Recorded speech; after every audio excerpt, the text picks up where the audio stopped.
Well, that is funny because as we get to Team 9, I really like Team 9's flexibility for what that's worth. If anyone's in a derby and you get to select your own spot, Team 9's going to go 101. You know, it's funny as you were talking about this exercise and we were talking through it, and this is why we do it. You're talking about Justin Jefferson, you know, the pros cons at 107. The more I think about it, if you are going to draft wide receiver, just trade back there. If you're just going to draft wide receiver, trade back. There's still the 101, like you said, Marvin Harrison. There's still Ceedee Lamb, there's still Jamar Chase, and there's still Amon-Ra St. Brown, and you pick up the extra value. So that's probably a smarter move at 107. Team 9, 101. It's the flexibility. I do whatever I want. I can build however I want still. Are you more comfortable drafting the 101 if you're willing to build through receiver than build through quarterback? No, it's the, what's the word I'm looking for? Ambidextrous to me. That's not the correct usage of the word.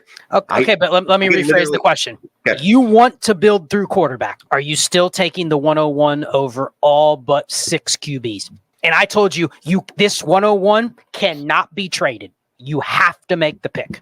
Are you still taking that pick over Justin Herbert or Anthony Richardson? Are you willing just to gamble and say Caleb Williams is sheerly better? And the reason I'm phrasing it this way is because in a startup, if you took the 101 at the 108, it's very unlikely that in May, somebody is going to go, I have to have Caleb Williams and I'll give you Justin Herbert plus. In an existing league, you might be able to get that. In a startup, I just don't see that happening that much. Okay. So that's why I'm asking the question. If you could not trade the pick, so take the value of the flexibility out, are you still taking the 101 there? Cannot trade it. You just drafted Justin Herbert, first of all, at Team 8. Justin Herbert's gone.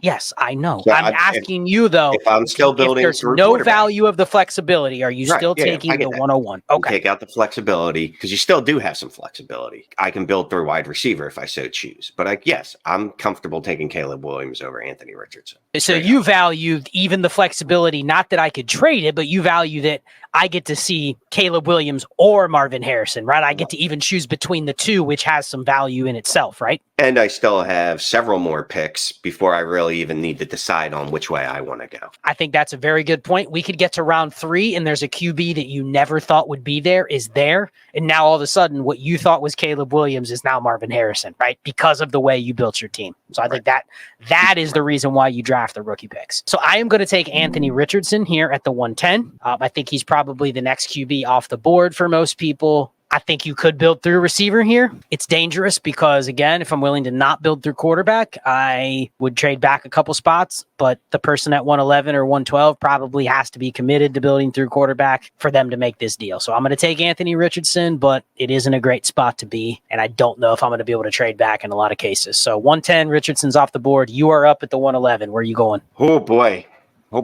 Anyone want to trade up with me? Nope. Anybody? No. 111, 112. These are all really good picks. What's funny about this is as I'm going through this exercise, me and you are hitting the move up in the draft and hit 2 early picks, right? 101 through 105. I'm feeling like, this year, at least, I really feel good in the back of the end of the draft. There's just so much flexibility as to what I can do. Ooh, this is hard. I mean, it's Ceedee Lamb, 102. Only thing with 102 is I don't have as much flexibility on how I'm building the team or what that pick is, because obviously 101 is going to dictate that when they go either Marvin Harrison or Caleb Williams. I'm going to pick a lane. The lane's going to be wide receiver. The wide receiver is going to be Ceedee Lamb. A couple years ago, me and you were talking about him being the wide receiver 3 by default, and he was. And then he came out the next 2 years and solidified himself as a top-tier wide receiver that really, in my eyes, is only behind Justin Jefferson for a player take. Yeah, now that I'm sitting here thinking through your pick, I'm indifferent between Jamar Chase and Ceedee Lamb, so I love being at the 112 instead of the 111 because I now get to pick back-to-back versus you have to wait. And Shane, this is a great spot, I think, to be at because you can go 102 and Jamar Chase, and now I have my stud receiver, but if they leave me Marvin Harrison, okay, now I have the wide receiver 2 or 3 and the wide receiver 4 right off the rip. And you know what? If you leave me QB at 102, I'm still getting a top 8 QB. You know what I mean? Yeah. So here I have flexibility, but I also have the potential that you're leaving me on the turn. And here's the other beauty of it happening on the turn, Shane. Let's say it ends up being that 101 is Caleb Williams. And now I have Jamar Chase and Marvin Harrison. I now have the rest of the draft if I can figure out what that 101 team is going to do based on how they've built their team, like let's say they punt quarterback. Now I'm sitting here going, damn, they don't have a quarterback through 5 rounds. I'm starting to now pencil in Marvin Harrison at my 102. I can double tap QB at another spot and I go, okay, cool. Round 5 and round 6, I just got 2 decent starting quarterbacks and I didn't pay. And it fits with what I built at the top. So I think that's where the flexibility comes in. So I'm going to go Jamar Chase, rookie pick 102. Nice. And now I'm putting you back on the clock. And I honestly don't really want to trade out of that spot. So I think this is very easy, and that's a decent spot to be in. Isn't it funny? Just last year, we would have said the 112-201 was the shittiest spot to be in. Now it's loving it. I actually don't hate it. I love that. So you're up. You have Ceedee Lamb on this team. The 102's now been taken away from you. So your choice of QB or elite receiver is gone. What are you doing here? Boy, 102 is gone. 103 is still on the board. Do I want to commit to this wide receiver draft, or do I want to then go, let me split the baby and go? If you think that next receiver is in the same tier as Ceedee Lamb or close, you're really pushing the board if you do that. You're really taking a step down, I'll say, from a quarterback view. If you get not stuck, but if you end up taking a quarterback at 103, you already named the other quarterbacks. None of them feel like those are the ones that I'm gonna. It's Amon-Ra St. Brown. We're just gonna go ahead and we're just gonna commit to this build. We'll see when we get to the 3rd, 4th round. I got a feeling there'll be quarterbacks that are usable at a pretty good end. So it's interesting. The teams on the end, Ceedee Lamb, Amon-Ra St. Brown, and potentially Jamar Chase and Marvin Harrison. So talk about 2 teams that are going to be jockeying for other stuff later, right? Right. And they're building almost the exact same way. So that's very interesting. 110, this team took Anthony Richardson. This is where I'm going to now push some of the teams that already went quarterback.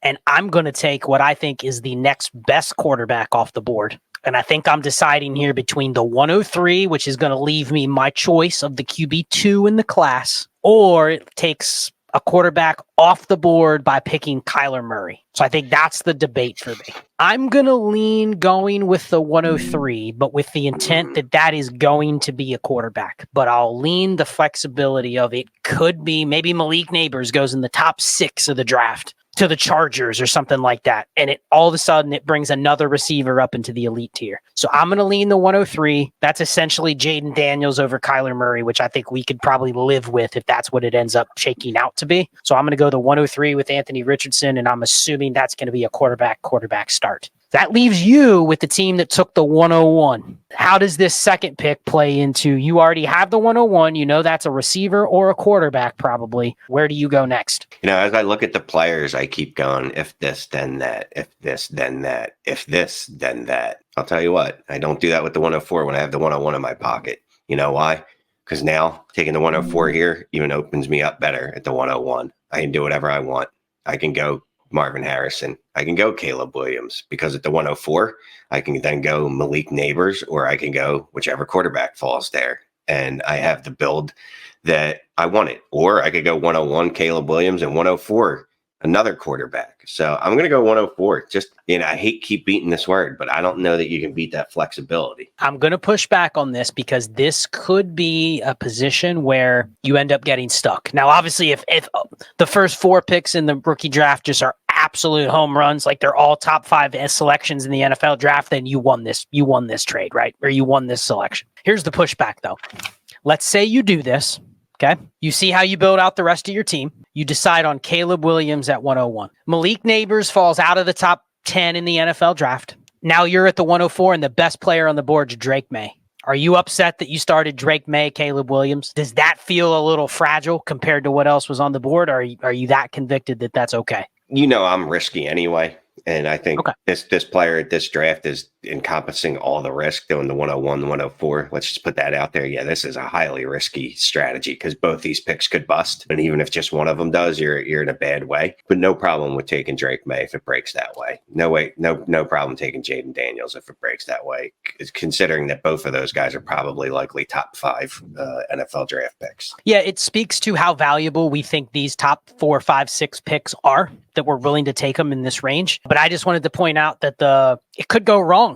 And you could look at the team that drafted ahead of you and go, all right, with this team, I went Justin Herbert. Now I'm going to draft Kyler Murray. And that's a pretty good QB build. If anything, you may look at your Caleb Williams and Drake May and go, I kind of wish I had Kyler Murray and Justin Herbert instead. That could easily be something in July. You're going, damn, that team that picked right next to me also went QB, and I like their QBs better. And that's the risk of the rookie picks in putting so much faith in these first 5, especially at the QB position. So I'm going to go Kyler Murray with the team that has Justin Herbert. You are now up with the wide receiver team at 107 that went Justin Jefferson.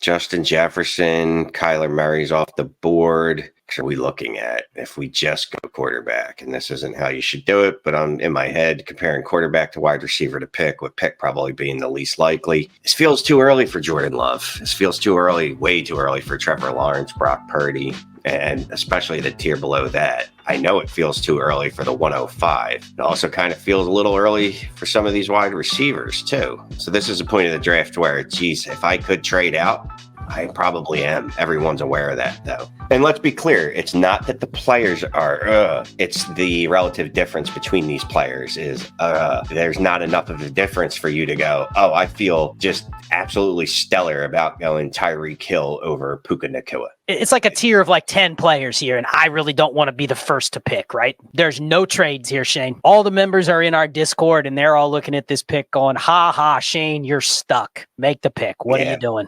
Yep. That's fine. Look, Shane was a late comer to him, fell in love with him. I can't ignore what he did as a rookie. I'm just going to go Puka Nacua, going over AJ. So you are starting the Justin Jefferson, Puka Nacua. You're building through the receivers, so you're kind of adamant that you're not reaching on a QB here, right? They're all kind of in the flat range. You just would rather hit another receiver you think could be elite. Yeah, and I think at least in this stage of the draft, I've resigned myself to having what's probably going to be one top end quarterback, one top 12 quarterback, and then a lower one is what I am kind of foreseeing for this team. But I could be wrong. We'll see. Whew.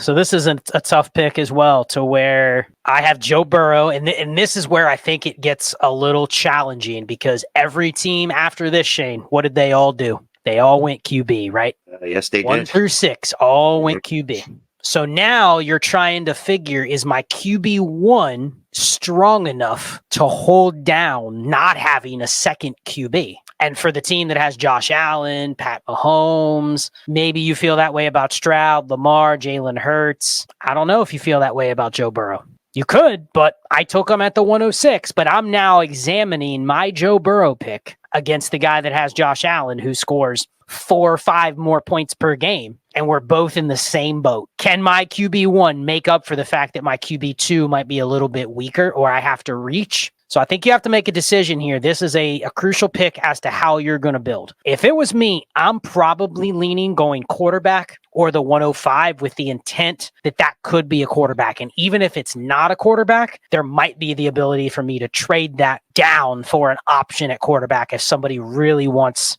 I'm hoping that the elite tier is 5 players. And I have the 5th piece. So I'm going to lean the 105 here, but I think we're starting to push up against the wall of how risky you're going with these picks. But I'm going to lead the 105 because I have Burrow. So I'm already committed to, I need Burrow to be a little bit of a difference maker, but I'm also hedging my bets here that if it's a deep 5 tier of elite players, I have a pick in that tier, which I think is going to end up being more valuable than me reaching on a quarterback here. So I'm going to go with the 105. So you're up, Lamar Jackson. Where are you going? So this feels like a cop-out pick, but I think it's a good pick, and it's a fun pick to add to this team. A.J. Brown. Let's go back to a player that had some spike weeks, but for whatever reason, they fell off in the second half, mostly because of a bad offense. But he's shown to have spike weeks. He's shown that he can be elite. He's obviously not in that Justin Jefferson tier like I thought he might have been. I think here he's a great pick to go with Lamar. And yeah, we're building kind of an average team. Not an average team, excuse me. That's not what I meant to say.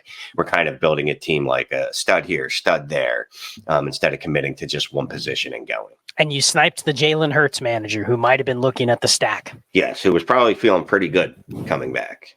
They should have been trying to move up there, to be quite honest with you. That's what they should have been doing. All right. So I'm up. I took Jalen Hurts. This team probably, If you're going wide receiver value, you're probably going Garrett Wilson. But I think it's actually okay at this point to kind of push the board. And this is where I think the strategy is going to be crucial, because you're essentially the first team since you took AJ Brown. This is the next team that is going to determine how fast the rest of the QBs come off the board. So if I take a QB here, and I know I'm going to have to reach, probably it's either Jordan Love or Trevor Lawrence. I know I'm going to have to reach, but if I do it, the goal is for one of the three teams that already drafted Stroud, Mahomes, and Allen as a positional advantage to consider taking a QB with one of their next 6 picks. That's my goal, because I want to push more QBs off the board, which brings back value to my 3rd round pick. So I am going to draft Jordan Love at this pick. I think you could go Jordan Love or Trevor Lawrence. I think they're interchangeable, but I'm going to go QB. So I've now supplemented Jalen Hurts with